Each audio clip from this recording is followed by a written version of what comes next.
और राजा रानी ने क्या किया, अपना राजपाट जो योग मंत्री था उसको सौंपा, और उसके अलावा जो उनका राजपाट का धन था वो गरीबों में जिन लड़कियों की लिए पैसा नहीं था शादी का, उनकी शादियां करा दी।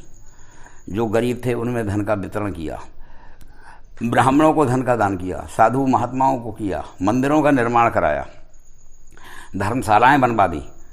अनेक अनेक काम राजा ने किए और वहाँ से अपनी पत्नी के साथ जाकर गंगा के किनारे बैठकर वहीं पर भगवान विष्णु का ध्यान करने लगे और उसी मंत्र का ओम नमो भगवते वासुदेवाय, ओम नमो भगवते वासुदेवाय।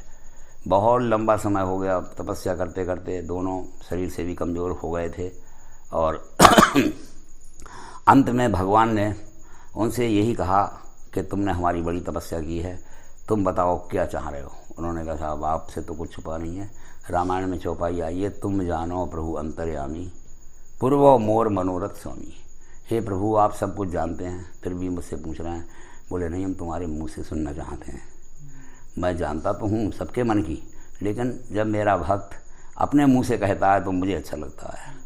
तो फिर बोले साहब ये चाहते हैं कि अब ये जीवन तो जो है सो है, ये अगला जन्म हमारा सुधर जाता और अगले जन्म में कोई भी पुत्र वगैरह प्राप्त हो तो हम ये चाहते हैं आपके समान ही तेजस्वी हो, आपके समान ही सब कार्य करके प्रसन्न करने वाला हो।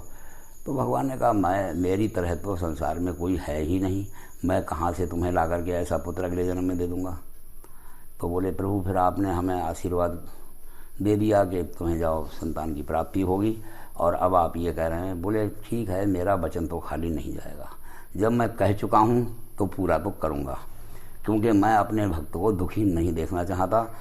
संतान मेरी तरह कोई नहीं है, ऐसा करूँगा मैं ही आ जाऊँगा अगले जन्म में, मैं ही तुम्हारी संतान बनकर आ जाऊँगा, तुम दुखी मत हो, क्यों परेशान हो रहे हो, और मेरी इसी पूजा में तपस्या में यहाँ लगे रहो। वही आगे चलकर दशरथ नाम के राजा और कौशल्या उनकी रानी और उनके घर में स्वयं नारायण ने भगवान ने चारों शक्तियों से अवतार लिया। तो अब यहाँ की कथा से आगे बढ़ रहे हैं। इसके बाद में क्या हुआ कि जिस समय वो राजा रानी गंगा के किनारे बैठे हुए थे तो वहीं पर एक साधु नाम के व्यापारी थे। साधु नाम के व्यापारी ने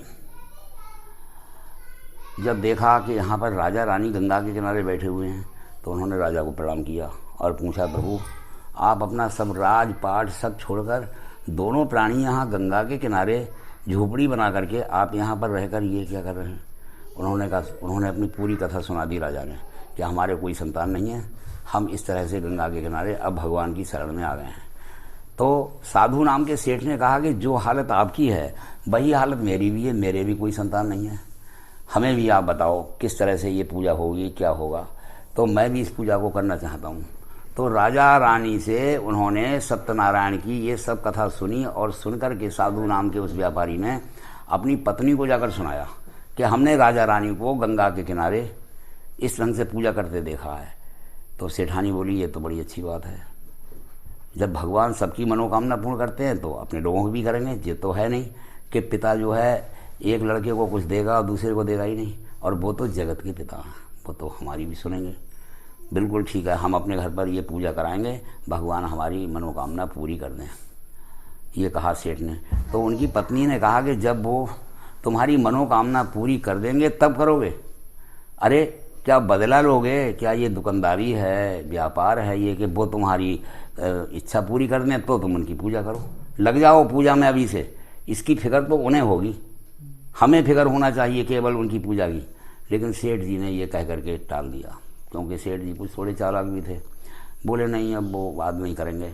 अब कुछ समय बीता तो भगवान की कृपा से उनके घर में एक कन्या रूपी रत्न का जन्म हुआ। तो उनकी पत्नी बड़ी खुश हुई, भगवान की कृपा है, लड़का है या लड़की है, सब भेजा हुआ तो भगवान का ही है, जैसा ही लड़का वैसी लड़की, और लड़की नहीं होगी तो लड़का कहाँ से आता है, सब लड़के आते तो लड़कियों से ही हैं। तो अब करा दीजिए इस पूजा को। सेठ जी बोले करा देंगे, अब ऐसा है लड़की को बड़ी होने दो और बड़ी होने के बाद में जब इसकी शादी होगी तभी पूजा कराएंगे। सेठानी बोली तुम इस पूजा को टाल रहे हो, ये अच्छी बात नहीं है। लेकिन उन्होंने कहा कि नहीं वो अब हम जो है लौट कर बोले हम कुछ थोड़ा पैसा और भी इकट्ठा करें। व्यापार करने गए, व्यापार करके लौटे और आकर देखा अब उनकी कन्या तो जवान हो गई, शादी लायक हो गई। फिर भी कहा उनकी पत्नी ने कि देखो अब लड़की शादी लायक हो गई है, उन्होंने कन्या का विवाह कर दिया। लेकिन दुर्भाग्य क्या रहा कि पहले भी कहने पर उन्होंने भगवान की पूजा की तरफ ध्यान नहीं दिया। अब ये कह दिया था कि जब लड़की की शादी होगी तब हम भगवान की पूजा कराएंगे। उस समय पर भी उन्होंने ध्यान नहीं दिया और उसके बाद में अब उनकी जब लड़की की शादी कर दी तो दामाद को रख लिया उन्होंने अपने घर पर।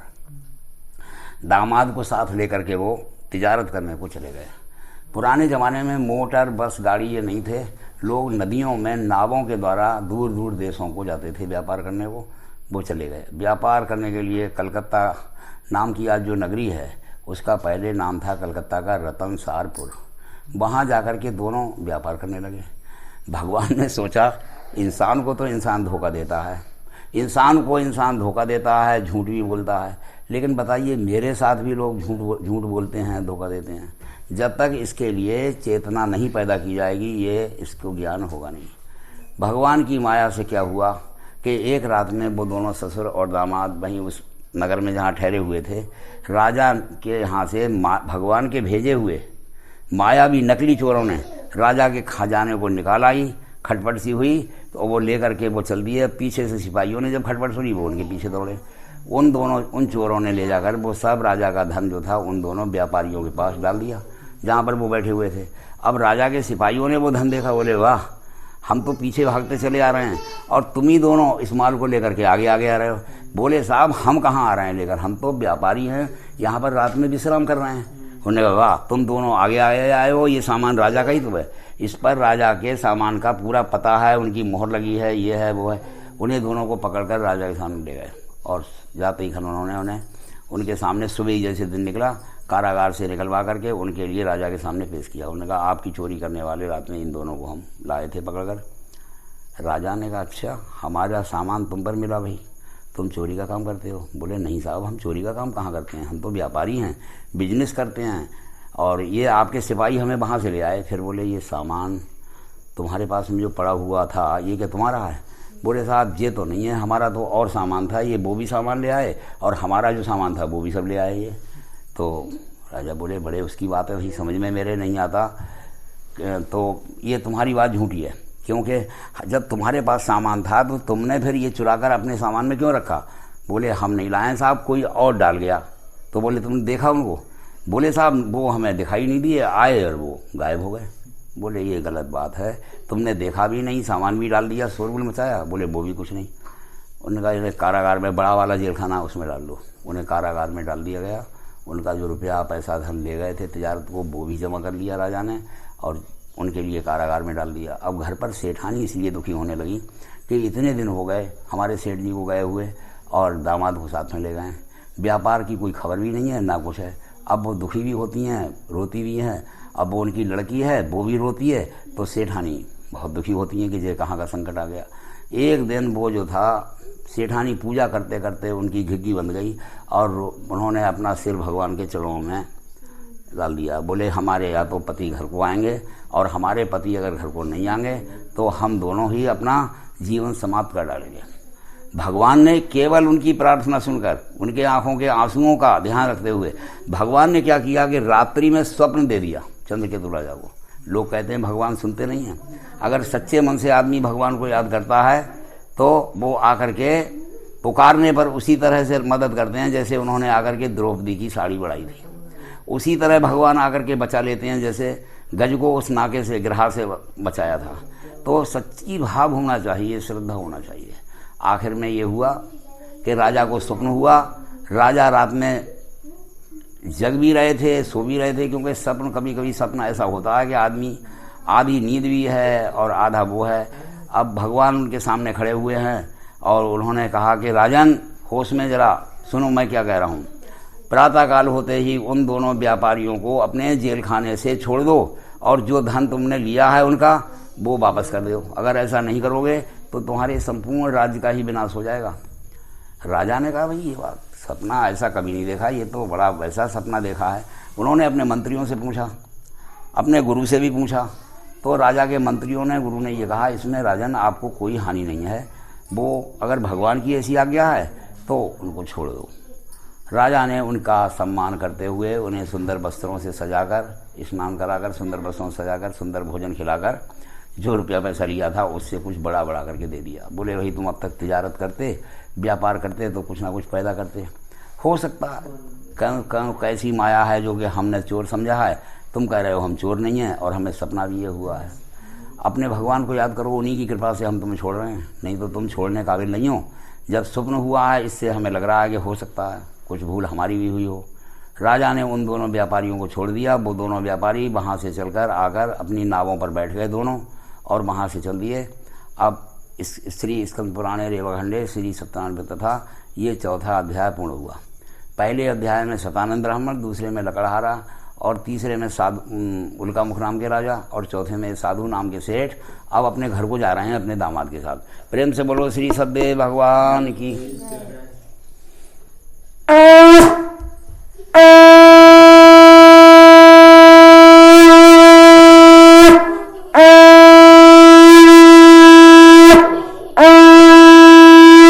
सियावर रामचंद्र की जय, पवन सुत हनुमान की जय। हे भक्तजनों, जब वो दोनों व्यापारी अपने घर के लिए नावों को वहाँ से शुरू करा रहे थे, इतने में ही भगवान ने एक दंडी स्वामी का रूप बनाकर उनके सामने कहा कि व्यापारियों कहाँ से आ रहे हो, कहाँ जा रहे हो। भगवान ऐसे पूछने लगे जैसे उन्हें कुछ पता ही नहीं है।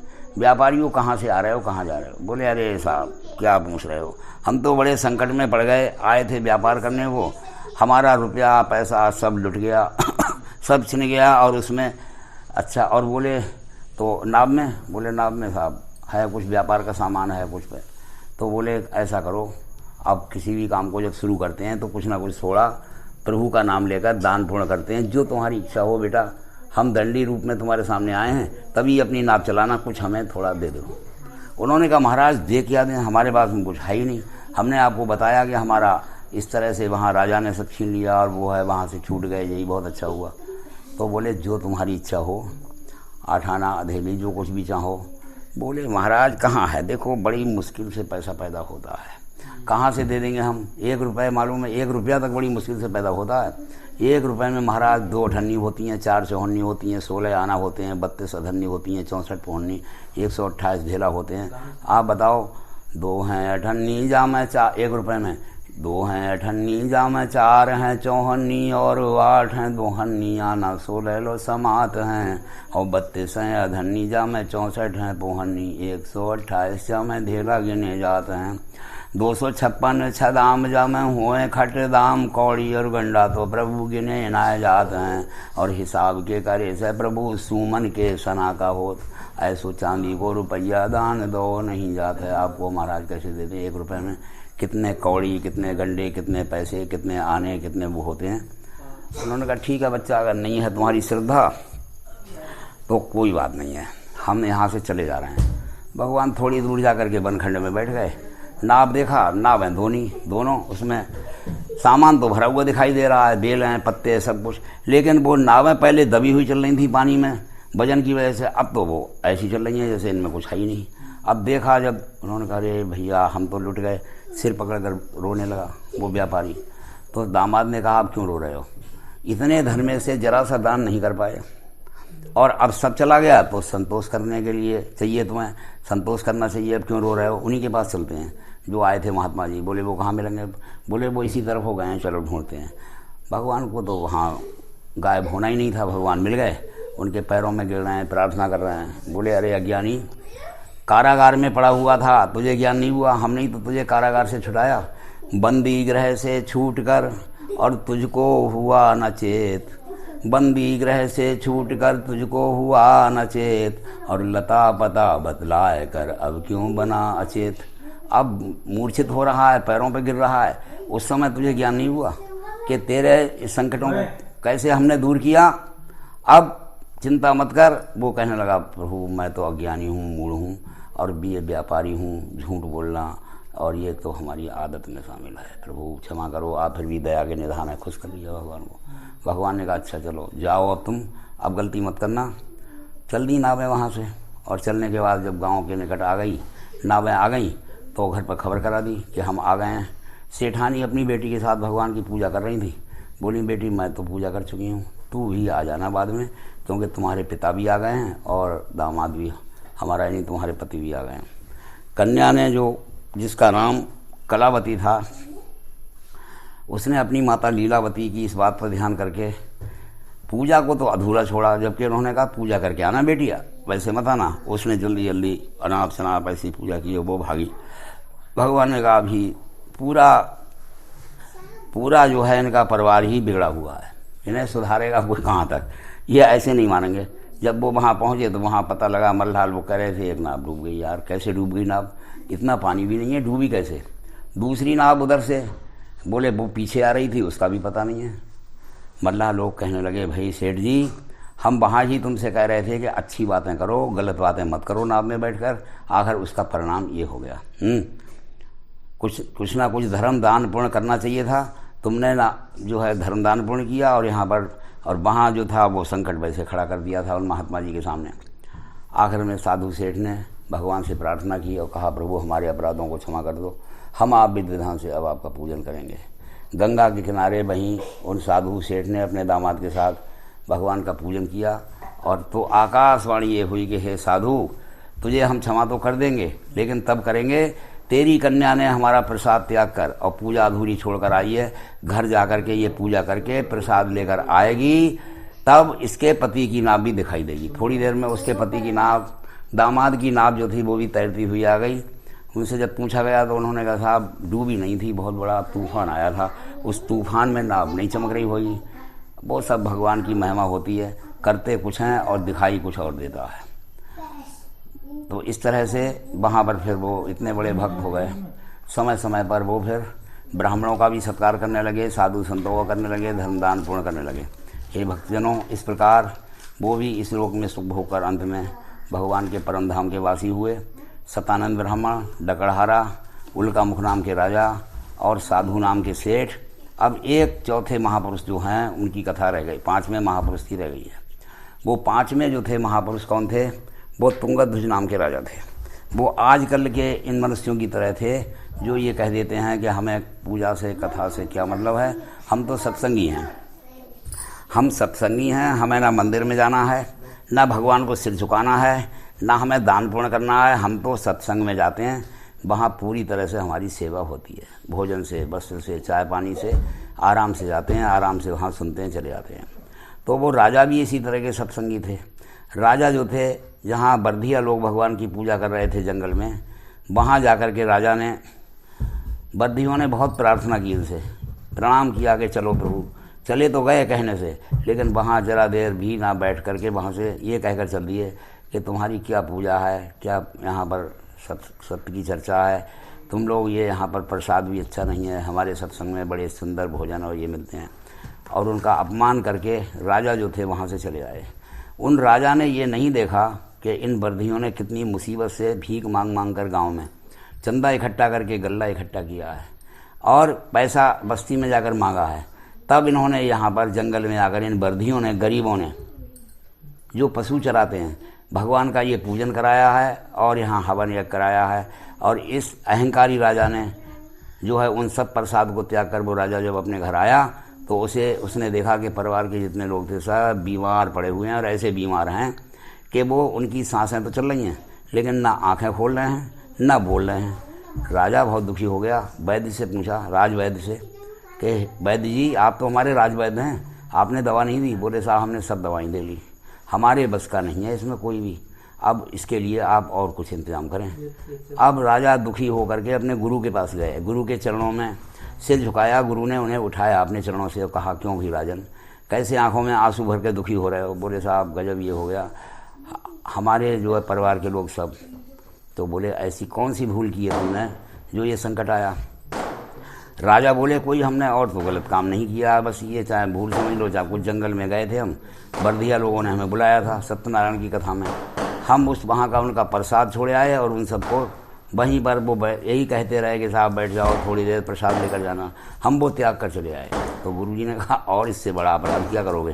तुम्हें ये पता नहीं है कि उन बर्धियों के मन में क्या भगवान नहीं रहते हैं?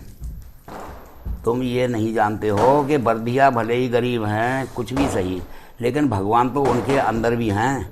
जब वो दुखी हुए होंगे मन में अपने कि आज राजा ने हमारा अपमान किया, हमने ये सोचा था कि हमारे बीच में बैठ जाएंगे राजा, तो हमें कितना आनंद होगा कि आज हम राजा के पास बैठे हैं। नहीं तो राजा के पास बैठने की किसकी हिम्मत है।